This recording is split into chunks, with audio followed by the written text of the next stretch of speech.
In 1950, they built a hospital to save lives, but some doors should have stayed closed.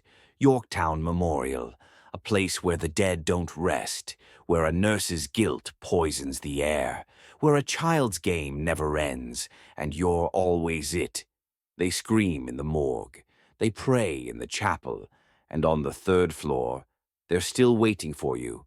Cross the threshold, turn out the lights, and ask yourself, what's breathing behind you? Don't look back. Welcome to Yorktown Memorial Hospital. The air is heavy here, thick with the weight of something unseen. The walls of Yorktown Memorial Hospital rise like jagged teeth against the fading light, their broken windows staring out like hollow eyes. This place is not just abandoned, it is alive, pulsing with a dark energy that seeps into your bones and whispers in the back of your mind. You feel it before you see it, a chill that has nothing to do with the weather, a silence that is too deep, too still. This is a place where the veil between worlds is thin, where the dead do not rest, and where every shadow seems to move when you turn your back. Yorktown Memorial opened in 1950, a place of hope built by the Felician Sisters, a Catholic order dedicated to serving the poor and sick. But hope is a fragile thing, and it did not last long. The hospital was underfunded, understaffed, and overwhelmed. Patients came in droves, many of them desperate, many of them dying. The nuns and doctors worked tirelessly, but the suffering was too great, the burden too heavy. Mistakes were made, lives were lost, and some say the dead never truly left. There are stories here, whispered in the dark, passed from one trembling voice to another. Stories of a nurse who worked the night shift, her heart breaking under the weight of so much pain. They say she began administering lethal doses of medication to patients, believing she was easing their suffering. When her crimes were discovered, she took her own life within these walls. But her story did not end there. Visitors and investigators swear they have heard her footsteps, fast and frantic, echoing through the empty hallways. Some have seen her ghost, pale and hollow-eyed, standing at the foot of empty beds, her lips moving silently as if begging for forgiveness. And sometimes, they say, she reaches out, a cold hand brushing against your arm, a whisper in your ear, faint but unmistakable. Help me. The morgue is worse. It is a place of endings, where the dead were prepared for burial, but it feels anything but final. The air here is colder, so cold it burns your lungs. People have recorded voices, faint, disjointed whispers that seem to come from nowhere and everywhere at once. Cries for help, pleas for mercy. Some have felt an icy hand grip their shoulder, only to turn and find nothing but darkness. One investigator claimed they saw a shadowy figure in the corner, its eyes glowing faintly, watching, waiting. And then it was gone, leaving behind a feeling of dread that clung to them like a second skin. And then there is the boy, the little boy. His laughter echoes through the halls, high-pitched and innocent, but there is something wrong with it. It is too loud, too close, like he is standing right behind you. People have seen him, a small figure darting around corners or peeking out from behind doors. His face is pale, his eyes empty, and he always seems to be playing a game. Hide and seek, perhaps. But this is no ordinary game. One investigator followed the sound of his laughter down a hallway, only to find a rusted gurney at the end, its wheels squeaking as it rolled toward them on its own. And then the laughter stopped. The air went still, and the investigator was alone again. Or were they? The chapel is no sanctuary. It was meant to be a place of peace, a refuge for the weary, but now it feels like a tomb. Visitors have seen the ghost of a nun kneeling at the altar, her figure translucent, her lips moving in silent prayer. When approached, she vanishes, leaving behind a chill that lingers long after she is gone. Others have heard faint hymns, the sound of a choir singing, even though the chapel is empty. One person claimed they saw the pews filled with shadowy figures, their heads bowed, their faces hidden. When they tried to leave, the door slammed shut, and the whispering began. Soft at first, then louder, more frantic, until it felt like the walls were closing in. Can you imagine being trapped in there, surrounded by something you cannot see but can feel, pressing in on you from all sides? The third floor is where the darkness gathers. This was the psychiatric ward, a place of pain and despair. Patients were isolated, restrained, subjected to treatments that left them broken in body and mind. Many of them died here, their deaths poorly documented, their stories untold. Now their spirits haunt the halls. People hear screams and moans, like the patients are still in pain.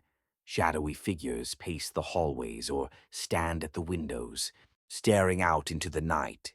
One group of investigators caught something on camera that defies explanation. A figure in a straitjacket materialized out of thin air, thrashing violently as if trying to break free. It turned to the camera, its eyes glowing red, and then it was gone. But the feeling of dread, that stayed. Yorktown Memorial closed its doors in the 1980s, but the stories have not stopped. If anything, they have grown darker, more twisted. Paranormal investigators and brave or foolish visitors have captured EVPs, ghostly apparitions, and even physical interactions. Some have been pushed, scratched, or touched by unseen hands. One person claimed they felt a cold breath on the back of their neck, followed by a voice whispering, "Get out." And honestly, I do not blame them for leaving. So, what is it about this place? Is it the weight of so much suffering, so much death, that has left its mark on these walls?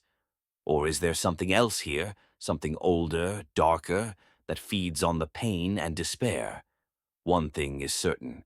Yorktown Memorial Hospital is not just a building. It is a living, breathing entity, a place where the dead walk and the living are not welcome. If you ever find yourself standing in front of those crumbling walls, just remember, you might not be alone. And whatever you do, do not go in after dark. Trust me, you do not want to meet the things that still call this place home. The air grows heavier as you step back from the crumbling walls of Yorktown Memorial. The whispers fade, the laughter dies, and the shadows seem to retreat. But not far.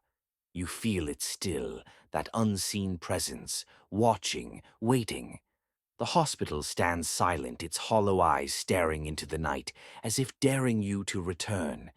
You tell yourself it's just a building, just a place. But deep down, you know better. The dead don't rest here. They linger. They hunger. And as you walk away, the faint sound of footsteps follows, just behind you, just out of sight. You quicken your pace, but the whispers return, softer now, almost teasing. You'll be back.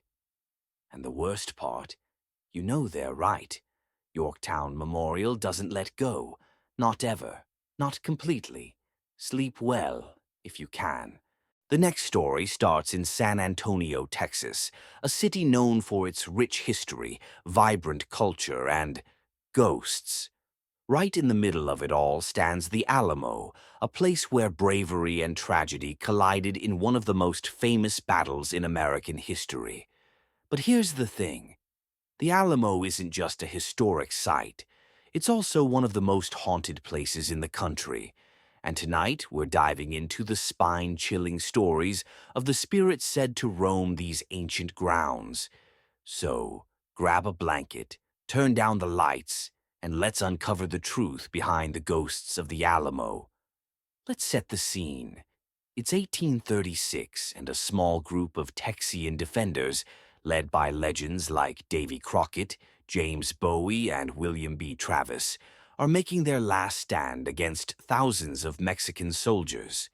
For 13 days they hold out, but in the end the mission falls. Nearly every defender is killed.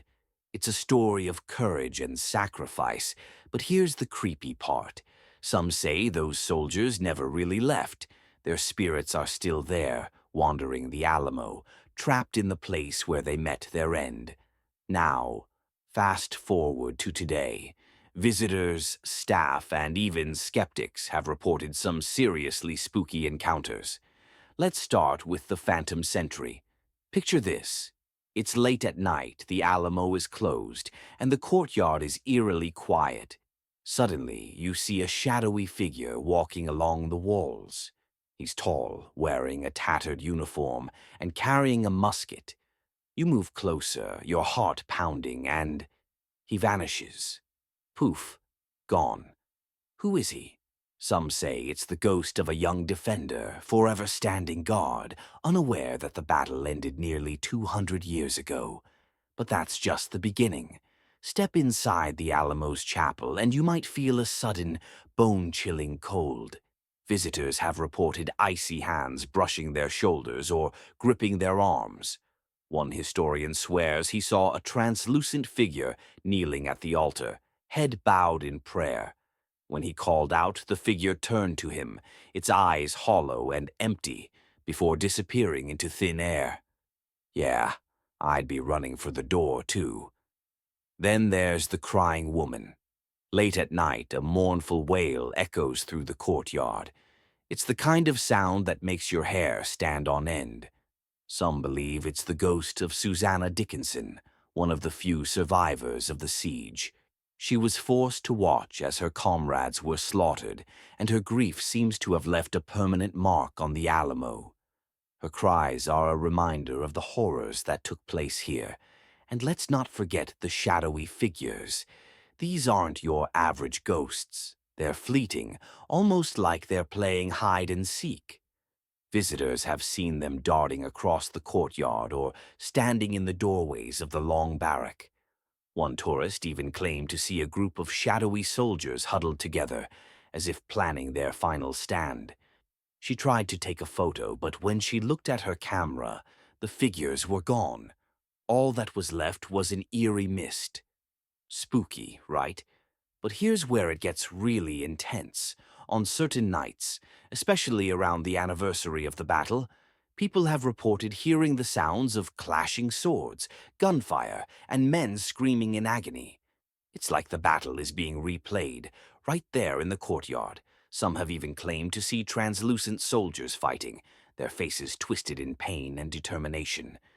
Imagine walking through the Alamo and suddenly finding yourself in the middle of a ghostly war zone. No thanks. And don't think the gift shop is safe either. Employees have reported books flying off shelves, unexplained footsteps, and whispered conversations when no one's around. One worker swore she saw a ghostly figure browsing the bookshelves, dressed in 19th century clothing. When she approached, the figure turned, gave her a faint smile, and vanished. I don't know about you, but I'd be handing in my resignation the next day. So, what's really going on at the Alamo? Is it the restless spirits of the fallen defenders, forever bound to the place where they died? Or is it something else? Something we can't quite explain? Whatever it is, one thing's for sure. The Alamo is more than just a historic site. It's a place where the past feels alive, where the line between history and the supernatural blurs. The next time you visit, keep your eyes and ears open. You might just hear the whispers of the fallen or feel a sudden chill that sends shivers down your spine.